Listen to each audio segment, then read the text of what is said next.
So hello, hello, hello. I am still in Manchester, California, but we are international, we are national, we are everywhere. So I'm in Manchester right now. I do business in Georgia and Florida. And David, my guest today, he does business in both states actually as well, Florida and Georgia, but he's located in Florida. So just wanted to give you the started with a conversation between David and I, even though we are both licensed in both states, and actually residents in Florida. We do business in Georgia, and that's where he started. That's how I met David, was actually in Georgia. So I did not look it up how long we've been in communication, how long we've been in business, how long together, and started with a transaction with, and I'm still in communication with her, with your son's purchase that he did, and then did the Right. sale. And then we just kept on growing and working together. And I'm super appreciative because you are a man who's done military service, you're a veteran, you're a spiritual man, and you share that in your social media posts. And I'm working on sharing that more of that spiritual person that I am. The Manchester is all about spirituality. So just want to kind of give the core of some of the connections that David and we have, and he's a team builder. So now that I've said all that, David, the floor is yours. Thank you for being with me this morning. Who are All you? right. Well, Share about all that you want to start as an introduction of David. okay. Well, thank you so much, first of all, for having me here today. That's awesome. I appreciate the invite. Just quickly, just so you kind of get an idea, I've been a professional realtor for over 20 years now, and but prior to that, I was an investor. I've been an investor for goodness, 44 years. I started investing in real estate when I was 21 years old. Wow. I was flipping and purchasing and holding, and so that's kind of like my beginnings. I didn't come from money. My first few properties were mobile homes, and I was buying mobile homes and flipping them. Then I went to renting them. Then I moved up to a house, and then I went from houses to apartment buildings. But my first property, funny enough, I only paid $400 for this trailer. It was a mobile home. Wow. Paid $400, but they wouldn't take the $400, so I had to give him my boom box.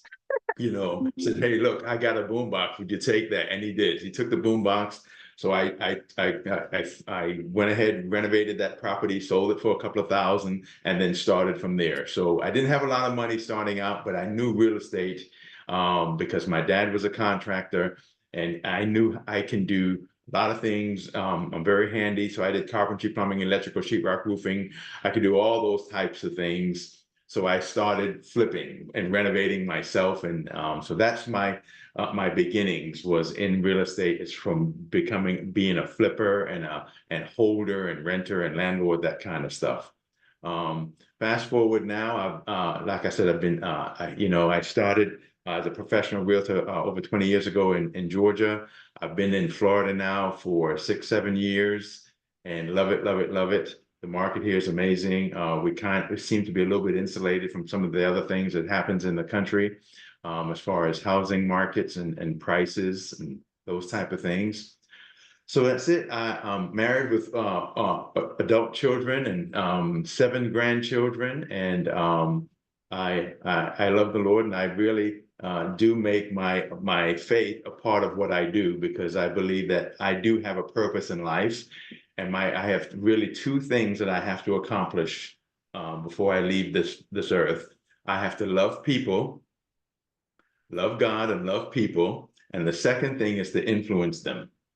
So love and influence are my two words that govern my life. I need to love, and influence. And with those two things, I let that be the lens that I look through.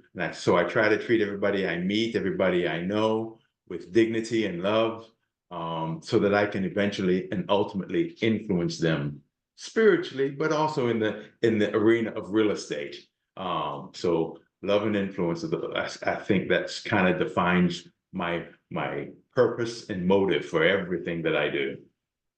Well, I think this podcast is over. I mean, you shared your heart of who you are in general, but specifically also in real estate and your intent to love and influence.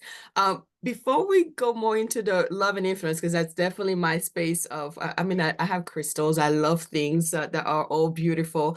Um, and I'm in that spiritual realm as well. But I wanted to actually, when you moved to Florida, um, and I moved to Florida as well, you were mentioning, I think it was in Georgia, and just kind of recall my the story that I have in my head, that you're not afraid, like even with the story about Triller, that was your first investment, you're not afraid to start with rentals. I remember you stated that you went ahead and did the rentals because they can turn into purchases. So is that what happened in Florida? That was Georgia and Florida, kind of like your approach when you first start? Maybe for someone who's looking to get into real estate where everybody's saying it's challenging, what did you do? Well, in Georgia, when I first started, it became a licensed realtor. I was willing to do everything, and I was willing to go everywhere. I had a car, so I didn't let distance be my objection. So if I was living in Alpharetta, but I was willing to drive, an hour and a half away to sell a property or to list a property. As a matter of fact, I was living in Alpharetta, and I was the number one seller of a community in McDonough, Georgia. Oh, wow. That's like when hour and 15 minutes away or hour and a half away from Alpharetta. But I was the number one seller in that neighborhood because that's where clients wanted to go. So I went there and I sold so many properties in that neighborhood that, I was a top producer in that neighborhood. So I was willing to do everything. So as it relates to rentals, I didn't necessarily assist tenants to find rentals, but I listed rental properties. That's what I did. So as a listing agent, I was listing rentals for clients, and I was willing to drive. A lot of agents were very territorial and very, I worked this area, but I was brand new. As a brand new agent, I have a car. What's stopping me? So I went. And so my first year was amazing, and it showed me that I was in the right business. If I can talk money, it's my first year I made $152,000 in real estate, Wow. which was unheard of because most people say if David, first year in real estate is going to be horrible. You're not going to make any money. Well, I just outworked the people who were talking like that. So I just went to work and did those things that a lot of people wasn't willing to do, and went places they weren't willing to go. So it was good. Now, when I came to Florida, I still haven't worked in the rental arena other than listing it. I will list a rental, but I don't help tenants find properties like that. One of the things that really helped me as a new transplant, not knowing anyone here in Florida, was open houses. I Mm. started doing open houses. I purchased a home in the country club and became a name. People saw my signs everywhere, every week, multiple times a week. I was doing listings, open houses on listings that I borrowed from other agents because I didn't know anybody, didn't have any market, and I was starting. So my name, I became famous for one thing. I could do one. People, wow, this guy's really good at open houses. And so I had top producing agents looking me up and trying to get me to help them to do their open houses because I was getting results. I was getting feedback, and their sellers were happy. So, you got to be able to do things that other people are not willing to do. Does that help any? A lot, because I would say you are sharing nuggets of limited beliefs that people have and limit themselves. Like you said in Georgia, that was a distance, and people say, "Oh, I have my territory." You did not focus on that. You just went through all the walls that were presenting you to you, and then you just went through them, not just around them. It's like, I'm going to get through this, and you became known for something. Like the one thing you said, that area in McDonough, then in Florida, the open house. So you have very focused mind of, okay, I'm determined to reach this goal. That's what I'm hearing. I'm determined to reach this goal. So therefore, whatever people would tell me, I can maybe hear it, but I'm not limiting myself to that. And I will push through because I want, like you said, success coach. You want to be successful and you define Right. what success is for you. So thank you so much. And also for clarifying how you went about it, but it was a strategy. You wouldn't just like, I'm just going to drive. You were driving, but there was McDonough. But then I'm not going to just do rentals. I'm going to do listing of the rentals. I'm going to do open houses. There's always a strategy behind all that you shared that you've been doing. So thank you for sharing. I think that's very important for people who are still coming in or are even struggling right now as a realtor of having that focus. It doesn't have to be the way David said or what he does, but finding within ourselves, what is it that I can do for myself that works based on my schedule, based on my family and all those, and focus on that one thing and not allow Right. all those limiting beliefs. So thank you so much, David, for that. Now, I want to step into, because you are a military, I mean, actually, and I should have known this better. How did you really serve? Was it I was military? in the Was it Air Air Force. Force? Air Force. I Air served in the Force. Air Force. Yes, I was a paramedic in the Air Force for 4 years back in the late 70s, early 80s. Got it. Would you say that training helped you in becoming that discipline, that focus?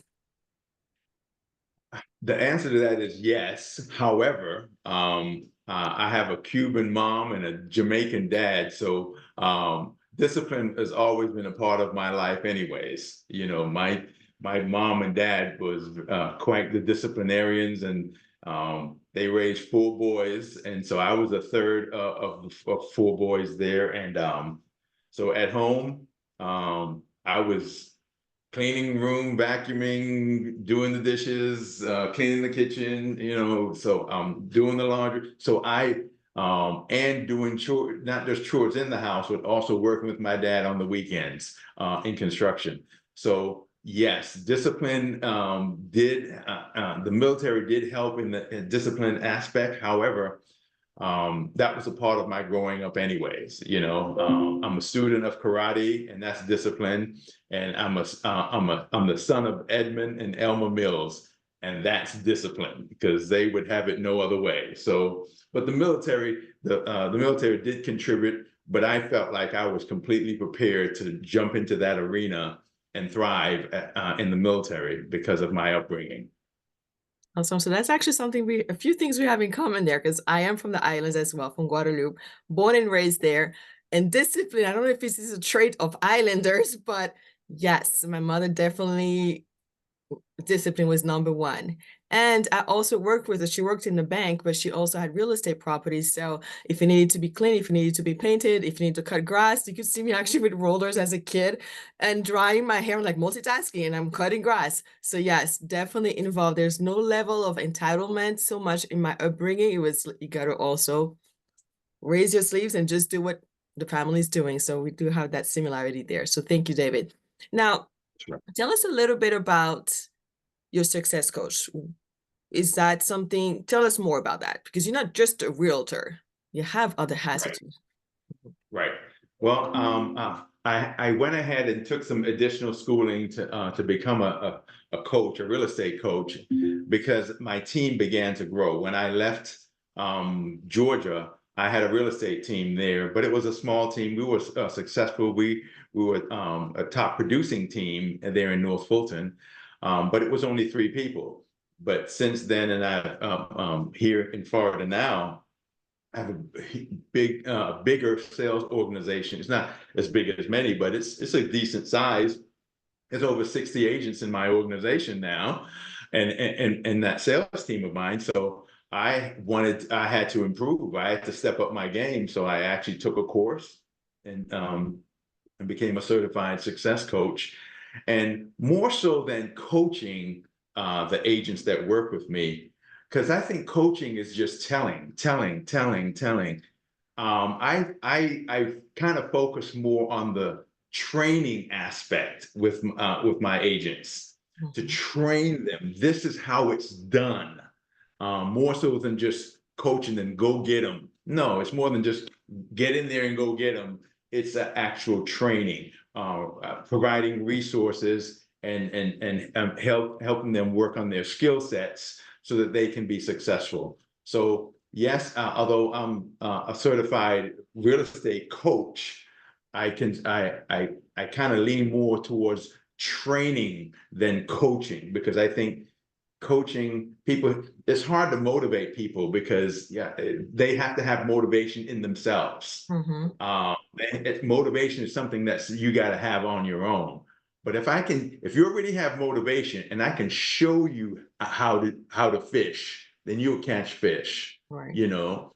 So that's what I want to do. So you're already motivated. You're the right person. You're the right agent. I want to work with you. But let me show you how it's done. and then you can do it your way, but I want to show you, here's what's worked for us. And that's why training is, to me, is a big component in what I do with the agents that I work with. Is more than the coach. It's actual skills training. Does Got that it. make sense? It definitely does. And the part that you said, it's love and influence. So you're influencing your realtors by training them, being there and training them. So that's the how you influence the realtors. How about your clients, the people that you serve directly in the consumers? How do you, what's your intent and why do you even influence them? Besides, real estate is about making money. Yes, but there's your aspect of influencing. Right. Well, it's multifold with the clients because obviously I want to influence them that real estate is really a great investment. I'm a believer in the product that I'm selling. I'm a user. I'm not just a dealer. I'm a user as well. I believe in real estate as an investor, as an owner. I believe that real estate is a way that someone can improve their life and build wealth and equity and ownership and family stability and all the great things, tax deductions that you get, all the great benefits of owning real estate. So I like to influence people that, hey, if you don't own, you should own. There's a time and place for renting, so no shade on Mhm. you if you rent. There's a time and place for everything, but you should get to the point where you own, even if it's something small, even if it's something ugly. It doesn't matter. You need to begin to own something instead of just always renting and borrowing your where you live from somebody. When you leave, you have nothing. And so, but there's a time and place for everything, but you should do that. When I was young and starting out as an investor, a lot of my friends were buying cars and clothes and music. And as a young 21, 22-year-old, I was buying properties. That's the difference. So I didn't have the nicer car that they did, but I was buying homes. Mhm. At the time, I owned probably 5 to 7 trailers, and then I had 5 to 7 houses and then apartment buildings. But it was all about doing something that was going to give me equity and ownership. So I want to influence people to own and use real estate as a vehicle to kind of build wealth in their life. So the way I influence them is, one, they see my passion, they hear it in my voice that I truly believe in the product that I'm selling. That's why I probably couldn't sell a lot of other things, but I believe in real estate. So I influence them with my passion and also influence clients by just being prepared and knowledgeable and knowing more than they know. I know more than you, so you should do business with me, kind of a Mhm. thing. I am able to help you navigate this very complicated process of purchasing or selling your property successfully. I know more about this than you do. So that's why you should do business with me. And they get that. They see it. They see it in the way I present myself, the way I speak, what I communicate to them, and the resources that I provide them. They get it. So you know what? I could have sold this myself, but not as successfully, or for the to get the same type of results I'm getting with David. So I have to influence clients, and there's a lot of ways that I use to do that. Awesome. Well, thank you so much for sharing that. I would say from the way that you shared of or what you shared as far as your startup with your dad being in construction, my mother being in banking and in real estate. So it was ingrained in us to, the next step when you have a job, like that's what I do. As soon as I had my first job and I can qualify for a home and being in the mortgage industry, because that was my first job as a processor, I'm like, I'm buying a house. I had a work permit in order for me to purchase. And I got approved. I got my mother to give me my down payment, 3.5, because I was just starting, literally, like I think it was 6 months. I started in August, the summer, and in December I owned my house of 1999. So it was a quick start because I grew up with that mindset. But people like yourself and myself, we have become experts in how to share information, how to be by the side, like you said, influence. And for me, that's why I do those podcasts. It's like wanting to influence you and opening your mind, because not everyone had the privilege of having parents who invested in real estate, where it's like, that's what I do. And then I bought my next house and I bought my duplex and I bought my house for my husband. But I grew up that way. So if you didn't, that doesn't mean you can't. It's actually surrounding yourself with people like David, myself, experts in the industry, have a passion for people, for the love of, like, you know what, you may not have had that growing up, but I can show you, I can get you ready. That's why I talk about 4 C's. This is what you need to work on. Yes, the market is doing all this, but you can still work on what you can control. And that's what I hear in you influencing people. It's like, let me show you because I'm an expert and I can guide you. So thank you for that. Yeah. No, Anything you're else you want to add? completely. Yeah, just one additional thing is that when you said that the market's doing this and that, there's a couple of things. No matter what the market's doing, it's always a good time to own real estate. Yes. If the market is high, you need to own real estate. If the market is low, you need to own real estate. It doesn't matter. It's always a good time to purchase because history has taught us that real estate appreciates and will go up. I mean, think about it. My dad bought a house. I remember my dad when I was a kid bought a house in Boston for $2,000. You know how much that house is worth today? He paid, so it's appreciated, wouldn't you? Right. You know, you can't buy a house for $2,000 in Boston, Massachusetts, Yes. but he did. He bought multiple houses. My dad was a landlord. He bought and rented and held homes, and so it's always, no matter what you said. Well, the market is really kind of weird right now. Buy, because it's going to get better. Yes. It's always a good time to buy. Now, you may need to take some pause and not sell at certain time because selling takes a little bit of timing because you don't want to sell in the down market, but owning and buying, I don't think there's a bad time to buy. I really don't. But you have to be careful when you're selling. So even when people say the market's weird, I don't know, I'm going to just sit this one out. Well, that's probably the time to be buying to get more. Make a ridiculous offer on some properties. I've Right. helped many clients during this tumultuous time in the market get their dream home, and we got it for them at a ridiculous price. And so they don't care about the interest rate right now because they know they can change the interest rate later. Exactly.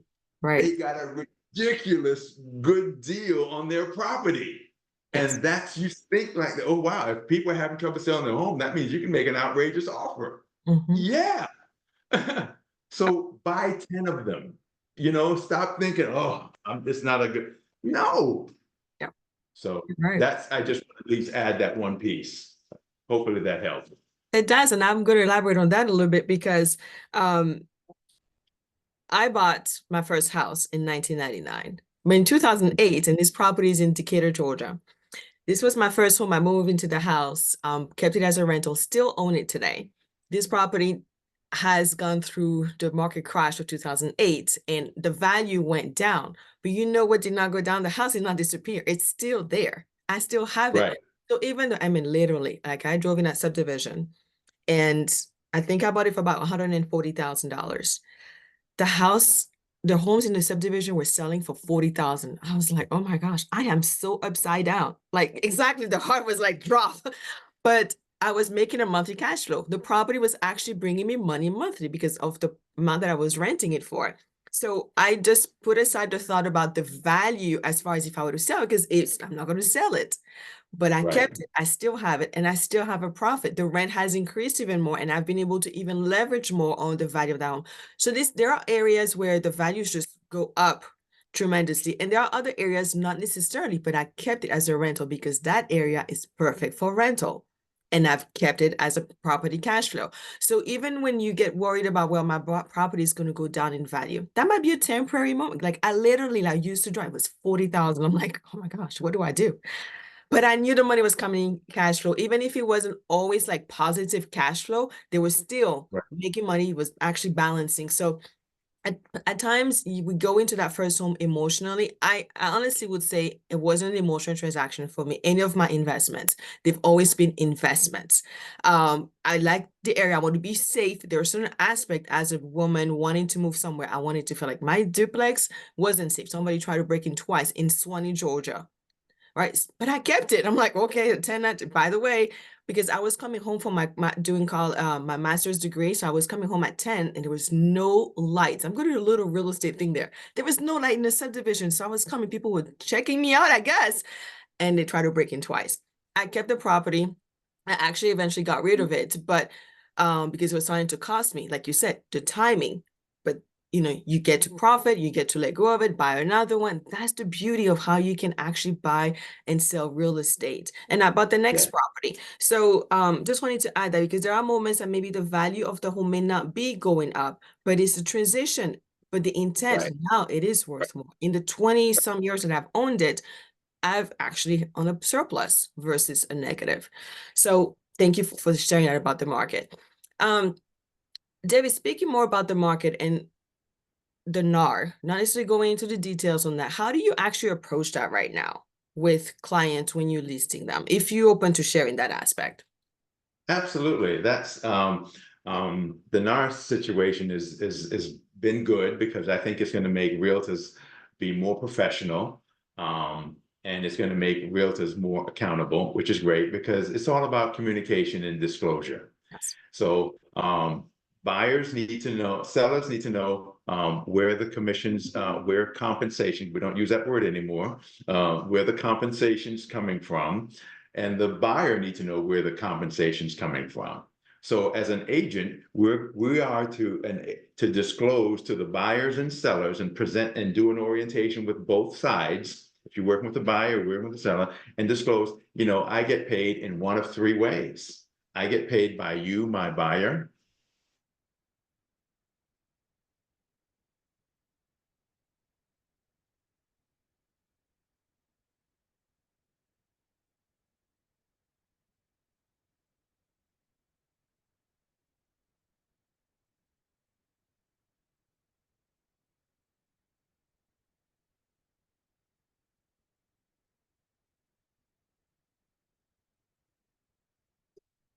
Then if the seller doesn't compensate me, then you're responsible for it.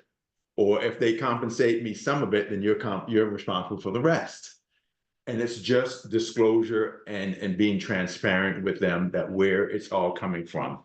And most sellers understand that they need to they compensate a buyer of some sort. So most sellers will offer some type of sale, concession or compensation to the buyer broker. So if you understand that and you're able to navigate that, and if you have value, if the buyer thinks that you bring value to the table, that you understand, I know more than you, so I do business with me. If they understand that I can safely help them to navigate this process and get them successfully to the other side and negotiate a better deal than they could have done by themselves, then they will do business with you. So if I would be worried if I am not competent in my field. And if I wasn't competent, I would become competent. Don't get worried. Go get some training. Right. You know, find yourself a mentor and get some coaching. But that's it's I think it has changed some things, but it hasn't changed anything.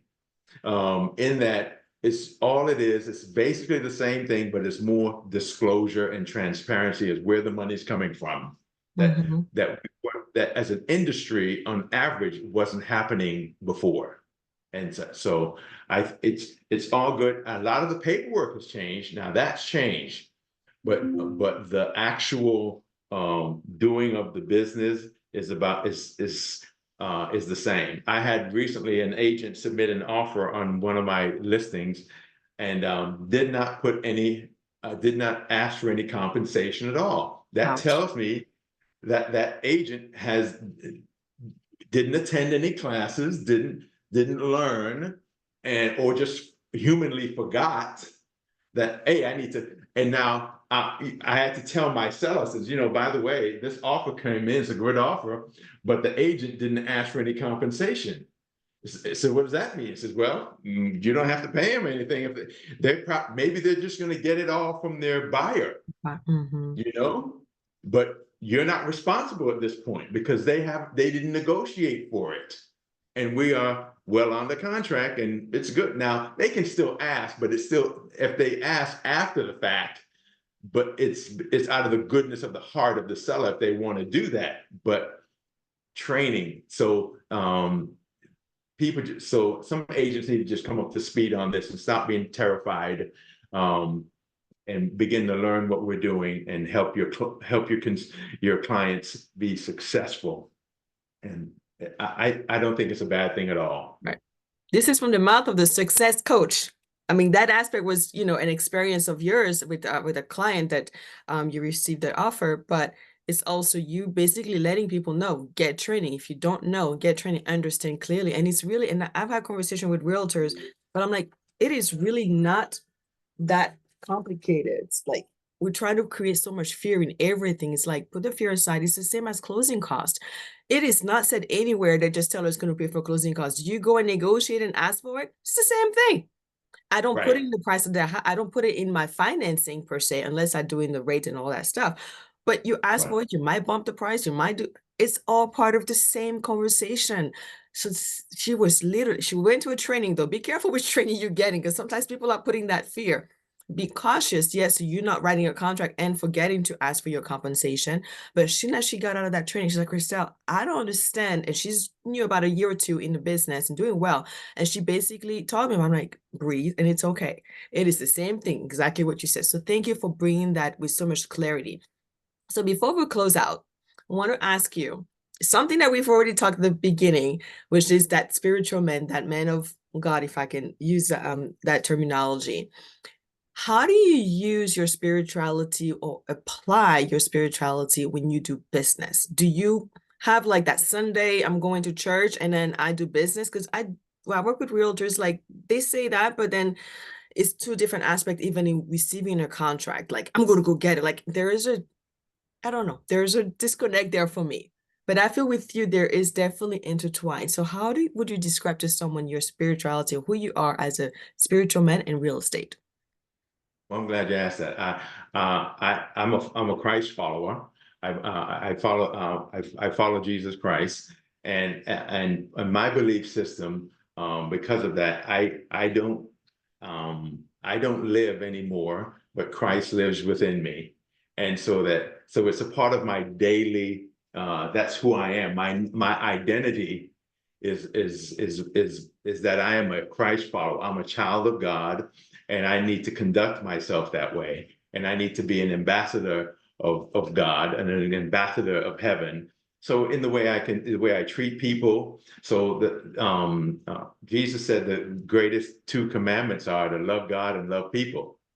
So it was love and love. So what about all the other stuff? If you love God and you love people, you won't murder, you won't steal, you won't lie to them, you won't take advantage of them, you won't hurt them. And so I love God and love people is what I'm commanded to do. So it's part of my, this morning I prayed with a client. They're just listing a property with me this morning. And so we prayed with them that God would put a blessing on them because they're buying a new property, a new construction, and they're listing their existing home with me at the same time. And we just prayed over the whole thing because God is a part of everything that I do. And so I can't hide it. It's just my identity. It's who I am. I am God's child, and He is my Father. And so it's in the things that I say, it's in the way I behave. Sometimes I might misbehave, but for the most part, my identity is still real and it's still intact. That the old David is no longer my identity, but my new identity is in Jesus Christ, my Savior. That's So it's a beautiful. part of my business. I can't separate the two. My life there is no box. It's all one thing. Yeah, I thank you. hope I answered your question. And I'm taking a moment for that to really sink in for people who are listening, of connecting with that aspect of who you are, and maybe also reliving that for themselves in how they're conducting business, how they're doing, just even if they don't do real estate, but just in general, living that life. I will say also, even us before coming on the call, I meditated and I asked for God for this to be a fun conversation, to be an exchange of information that will be valuable to those listening and speaking his words. Like I literally have, and so this is just kind of my reminders, my little crystals. I'm also a Christ follower. I have studied Buddhism. So it's like that spirituality, but it's really okay, bring me to what next should I ask David? So it's sometimes a quiet, sometimes it's a conversation, like even before the call, I'm like, David, are you okay with that? That we talk about it. So I'm definitely respectful of every person's belief. And whenever there's that community that I can actually create more of that love, abundance of love, I appreciate it. And I thank you so much. One more thing you would like to add before we close out, and that will be how we close. It's your moment. Anything else you'd like to add? Well, I just want to encourage you that no matter what's going on in your life, that God does have a purpose for you in life, and that everyone and everything was made with a purpose. The chair that you're sitting on right now was made to sit on. So everything is made for a purpose. These glasses were made for a purpose. Everything you have a purpose. It would be good for you to discover your purpose in life. And I've discovered mine. My purpose is to love God and love people and to influence them. And that's my purpose. And so that governs the way I treat people. If I can't love you and mistreat you, I can't love you and take advantage of you. And I can't influence you if I've mistreated you as well. So figure out who you are and whose you are and the purpose of your life, and let that be the thing that kind of help navigate your life and chart your life course for you, because it's helped me quite a bit knowing who I am, and that I belong to God and He is my Father and I am His son, and He has charted a course for my life that I can impact this world. And when I leave here, I feel like I've done my job. I loved people, I loved Him, and I love people, and I influenced them for good, for Him and for good. Thank you for having me on today. I appreciate that. Thank you.